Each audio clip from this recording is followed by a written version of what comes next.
дар оғози ҳафтаи нав бароятон дуруд мефиристам бинандагони азиз. Умедворам ҳар ҷои дунё ки ҳастед сеҳату саломатед.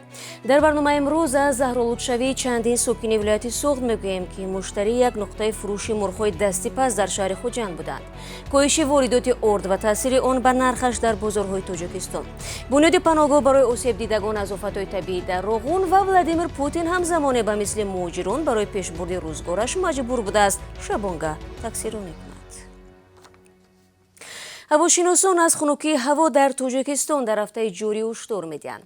бино ба пешгӯии онҳо шурӯъ аз имрӯз то 15 декабр ҳарорати ҳаво дар кишвар аз 6 то 8 дараҷа поин омада дар баъзе ноҳияҳо барфу борон меборад ва туман мефарояд.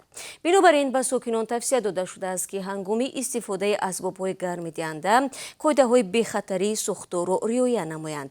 ҳамчунин ҳангоми сафар дар роҳҳои кӯҳӣ ва ағбаҳо мошини худро ҷиддан аз назар гузаронда ҳаракатро шабонга ва дар ҳоли тирагии ҳаво маҳдуд кунанд. дар пайи заҳролудшавии чанде аз сокинони вилояти Суғд ба дар як нуқтаи фурӯши мурғҳои дасти паст дар шаҳри Хуҷанд муҳр зада. ин дукон дар даромадгоҳи Афғон бозор қарор доштааст.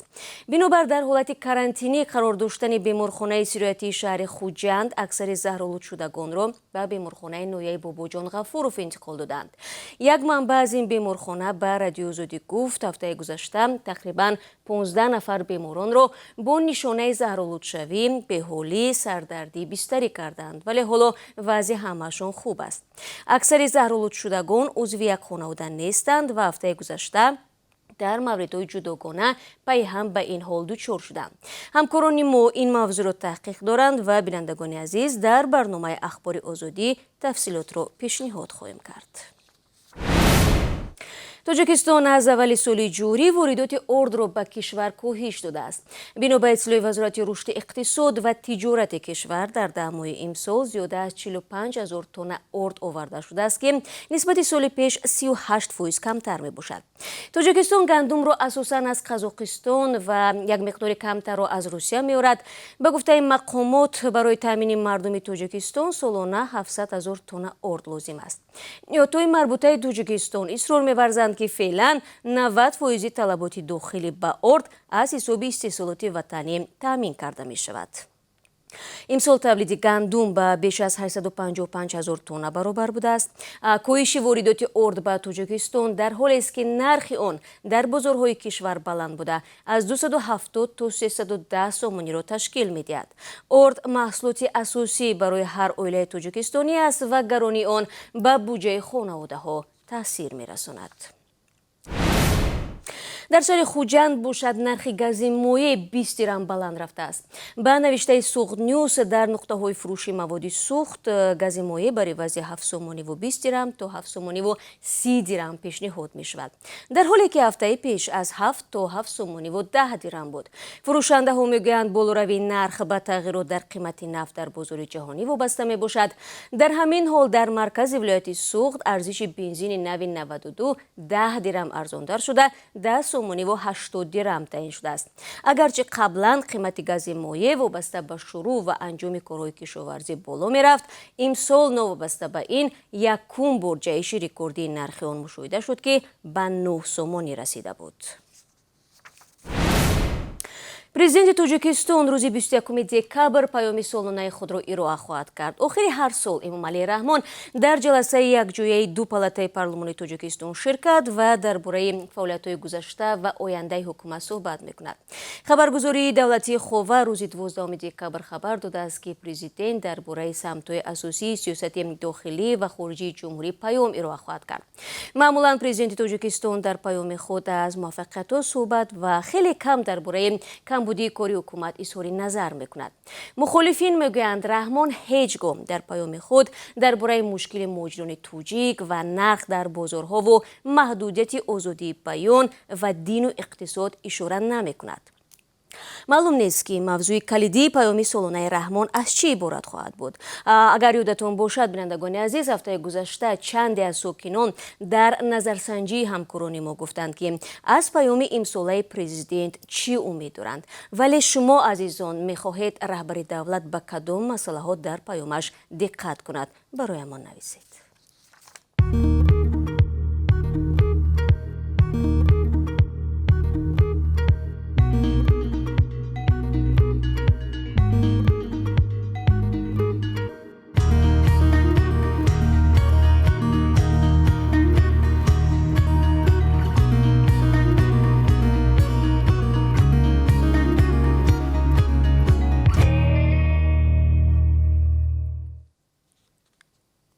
шумо сархати рӯйдодҳоро тамошо доред.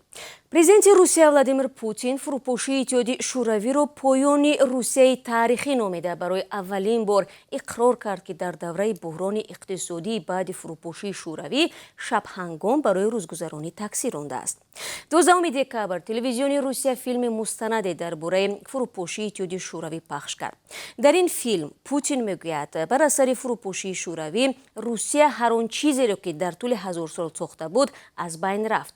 Путин ки собиқ афсари хадамоти амниятии шӯравӣ КГБ мебошад, дар гузашта фурӯпошии шӯравиро бузургтарин фоҷиаи асри 20 унвон дода буд.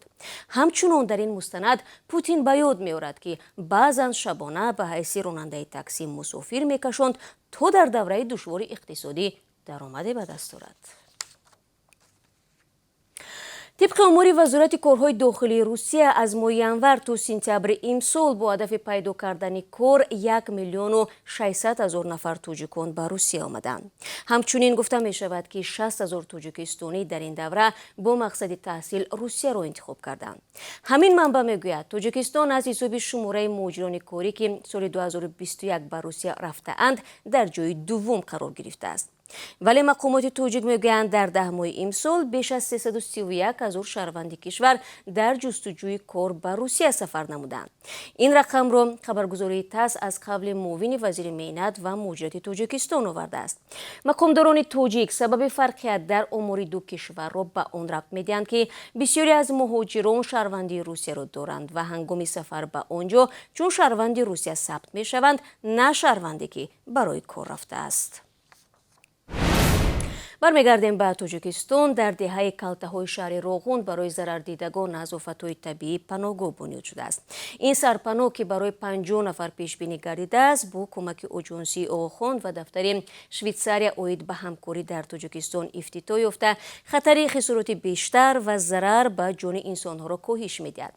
کمیته حالت‌های فوق‌العاده میگوید در صورت به عمل آمدن آفت طبیعی، آسیب دیدگان موقتاً در این پناهگاه که با تمام شرایط‌ها مجهز میباشد جای داده میشود. همین گونه بنیادی با 4 چنین سرپناه در نقشه گرفته شده است. توجیکستان یکی از کشورهای آسیب پذیر در برابر فلاکت‌های طبیعی است.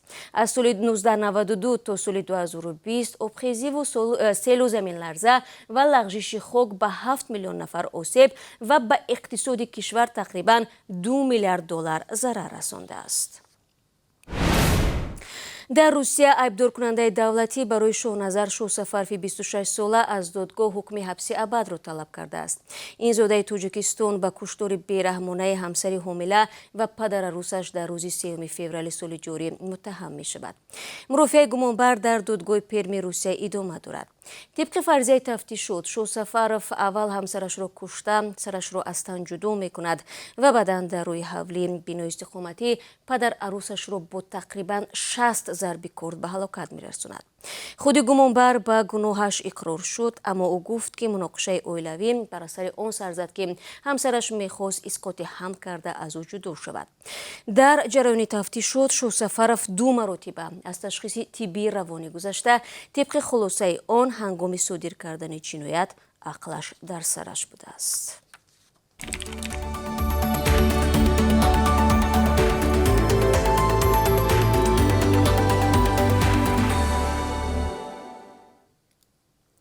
خشاوندان 6 ساکنی ناحیه کوهستان مسچو که با اتهام دزدی 48 تن انگشت بازداشت شدند، از سرنوشت نامعلوم آنها نگرانند. آنها میگویند بیش از 1 ماه میشود ریاست امور داخلی سوخت اجازه دیدار با فرزندانشان را نمیدهند.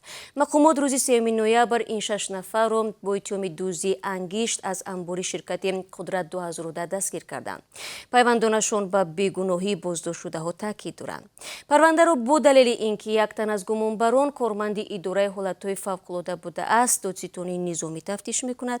یک مقام دادستانی گفت گمانبران از 25 تا 34 ساله هستند و حجم ضرر رسانده آنها به شرکت حدود 28,000 سومانی را تشکیل می‌دهد. هنوز معلوم نیست که چه طور 48 تن انگشت از این شرکت دزدیده شده است. дӯстони гиромӣ, ҳоло бароятон дар бораи қурби расмии асъори хориҷӣ дар Тоҷикистон маълумот медиҳам. имрӯз 13 декабр тибқи нархгузории Бонки Миллӣ қурби $1 11.29 дирам ва €1 12.73 дирам арзиш дорад. қурби рубли русӣ 1 сомонӣ боло рафтааст. 1000 рубли русӣ 153.20 дирамро ташкил медиҳад. бинандагони азиз, фурсате ки дар ихтиёр доштем ба анҷом мерасад. Ташаккур ки ин чанд дақиқаатонро ба мо бахшидед. Ман бо шумо хайрхуш намекунам, чун дар пеш барномаи ахбори озодӣ дорем ки 3 соат пас тақдиматон мешавад. Та он дам азизон, рӯзи хуб дошта бошед.